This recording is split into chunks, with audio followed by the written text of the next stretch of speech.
guys and girls, Em again, welcome back to the spare room, welcome back to the Patreon build. What's next? We've got this put together, the boiler on there. Be careful of this tube because it is quite soft because it's just been soldered. I've just screwed the safety valve in off the other engine just to see how it looks. But that's all together. Next part really is the front and the back of the firebox. I think it needs to be up on 4 wheels, and we could go ahead and we could make the pressure valve, we could make parts of the engine. There's a dozen bits we could make. We could test the boiler.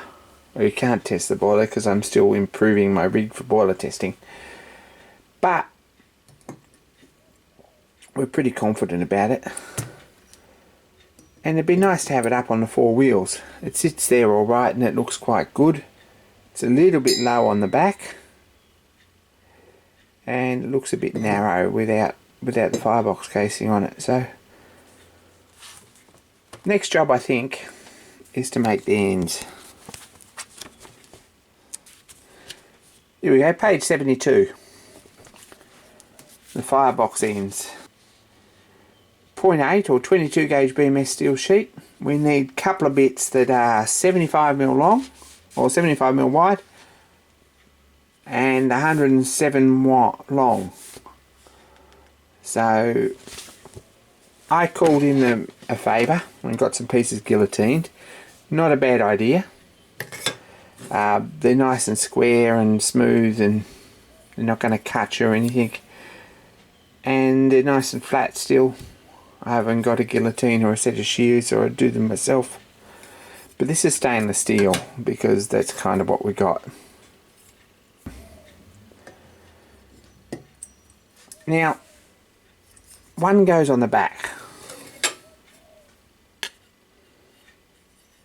and the nut holds it in place. It's got a square hole for the fire door, which is about 40mm by 25mm in the bottom.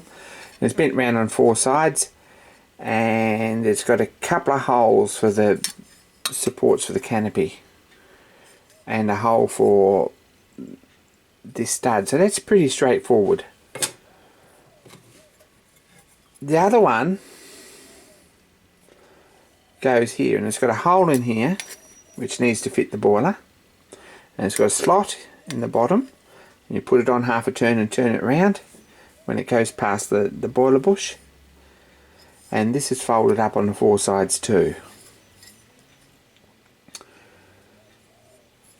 There's a piece of tin goes between that,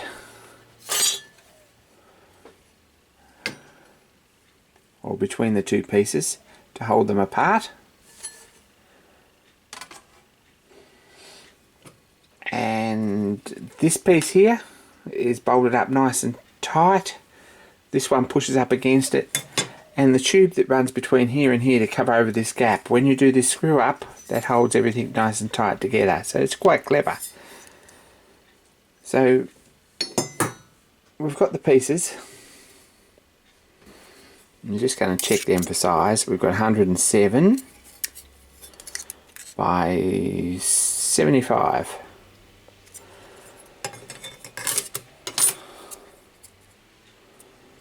And they're both exactly the same, so that's excellent. First job really is to mark them out, and this is going to be a bit hard to see on video, so I'm going to blue these up. And there's a 6mm fold all the way around, and we cut the corners out.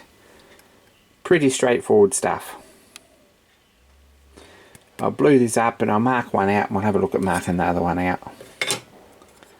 So these are pretty easy to mark out. Nice sharp scribe.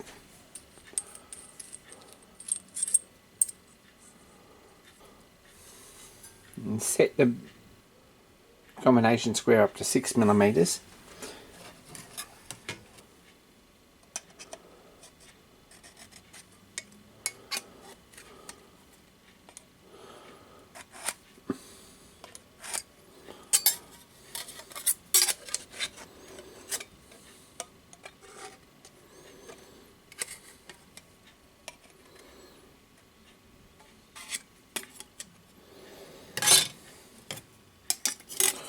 And both these are marked out pretty much the same.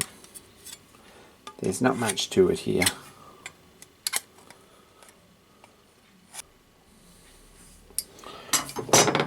From there we need to take these corners out. I'm reasonably sort of suspicious that 0.8 stainless is going to be too much for my nibblers.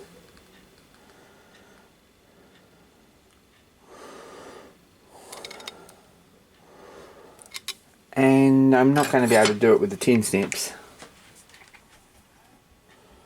So there's a few ways we can do it. If you've got a bandsaw, that might be a really good method. Best way probably is just to put them in the vise and file them out. Only take 2 minutes. Just file down to the line. If you use a safety edge file, then you can clean that out. If you've got a file with a safety edge, this one here, it's got a smooth edge on one side. This is a Sandvik, I believe. It's a Barco, yeah, it's quite a coarse file, but it's got a safety edge. So you can file down that side without taking any off this edge. Turn it round and file this edge and clean these up nicely. So that's the next job. I'm going to just go over to the vise and start doing them. I've left the plastic back on the top, on the back of this one. Probably should have left the plastic on both of them. It's much easier to grip it so without scratching it up. So we've got these corners cut out nice. They will bend up a little bit. Don't stress too much about that. Bending these round will tidy that up again. We need to find the centre, and the best way to do that's with a pair of dividers just from each corner. As long as the distance is more than halfway across. If we scribe a line here and then scribe a line there, we've got a centre point. And then we can just use the combination square to put a line down. So that's pretty straightforward. The boiler sits on the same centre line on each end, so it's parallel. So 25 plus 6 millimeters is 31 millimeters down from the top. We'll mark a line and centre punch it on both of them. There and there. On this one we need to measure the boiler and scribe a circle. The boiler barrel is 42 mil. We already knew that, but it's a good idea to check it. We need to set our set of dividers at 21 millimeters to scribe the circle.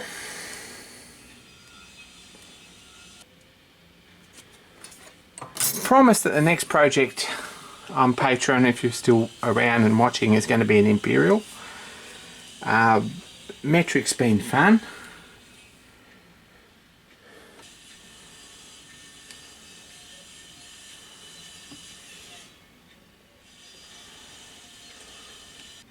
There's that hole. This one here is 5 millimeters, and this has got a cutout here. This one has a cutout here too.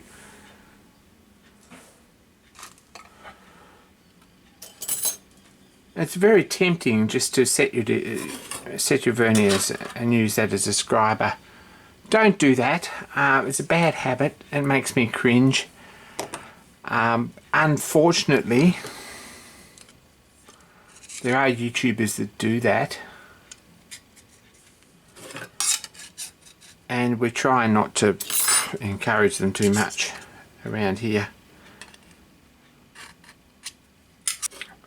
So this is 7 millimeters each side of the centre, and it probably just wants to look neat, but the best way, we know that that's 75 millimeters wide. Actually nearly 76, so that's 38 millimeters. So there's 38 millimeters to the centre, less 7 is 31. And the best thing to do is just to set this at 31.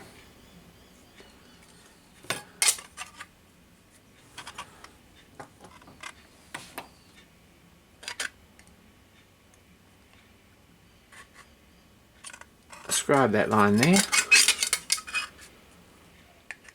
and this one here. That'll give us, I just guess you can probably see that, that'll give us the keyhole paste to cut out of that one.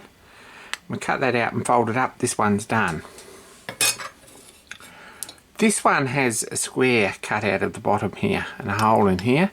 It also has a hole here and a hole here that we need to mark. So let's mark them first.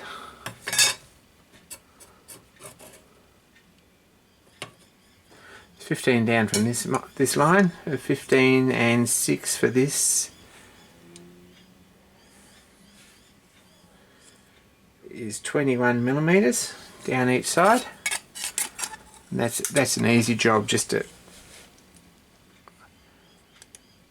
mark there. And these are just in the center here, so I'm going to center punch them next.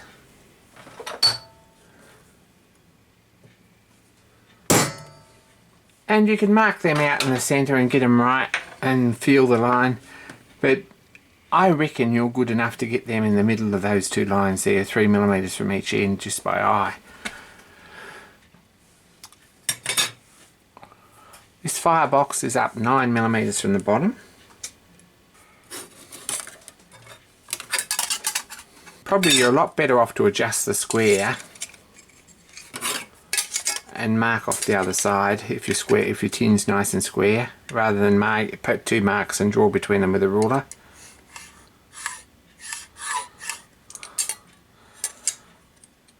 And we've got another line according to the drawing that's 25 and 9 millimeters up from there is 34.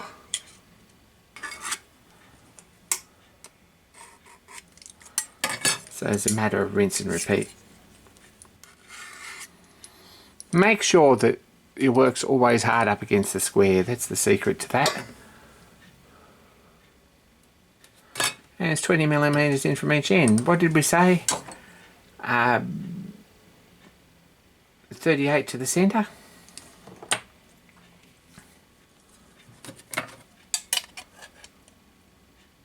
$18 mil in should give us 20 mil.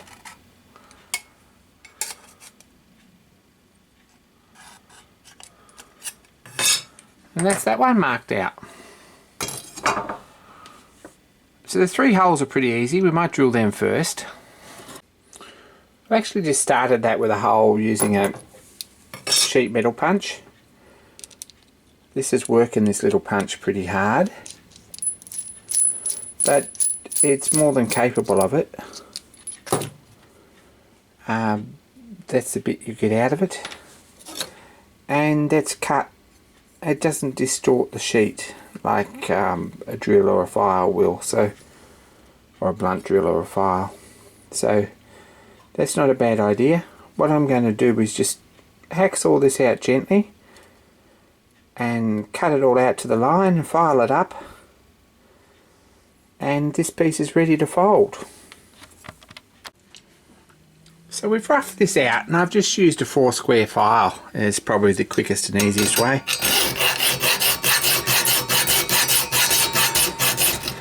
A fairly coarse one, and then our file, a good light, and you want to be able to get in there and actually see where you're going.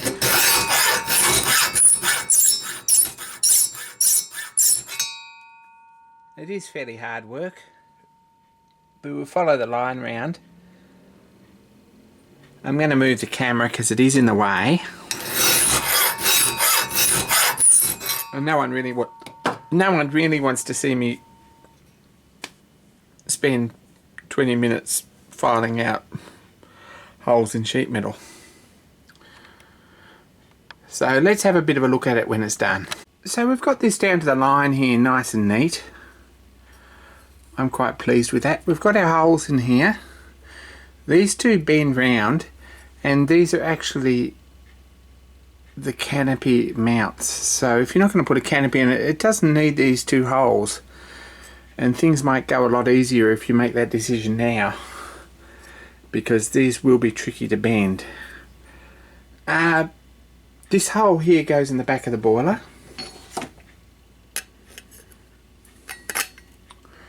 As such. And these get bent round. So that's that one ready to bend. There's still a burr on here and we might get rid of that first.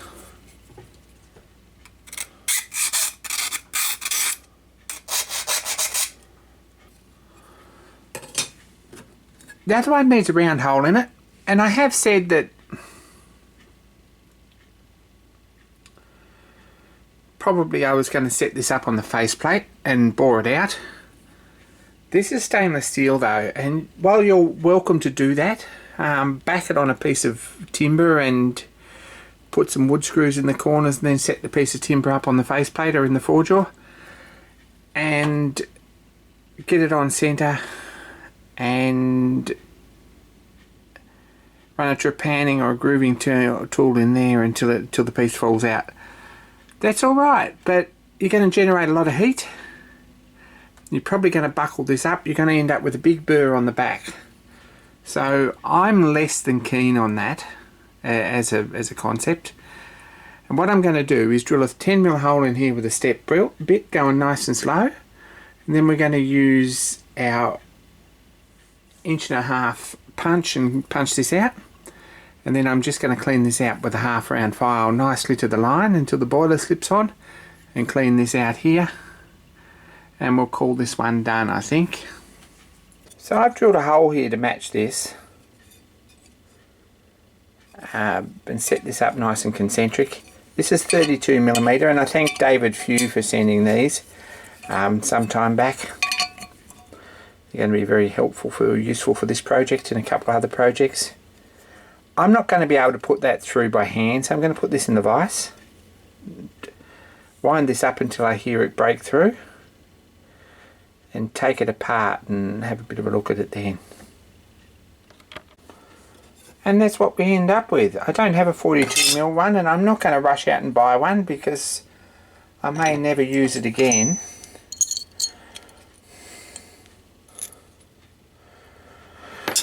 And that's the quick and easy way to do this, but not everyone's going to have a punch and not everyone's going to have the right size one. But it's a good start. Big thanks to David Few for sending them through some time ago. I know he watches this, I know he's a patron. Excellent tool. Something I use pretty regularly. So next job, file this out to the line and cut this piece out. Basically rinse and repeat stuff. I'll get in and do that now.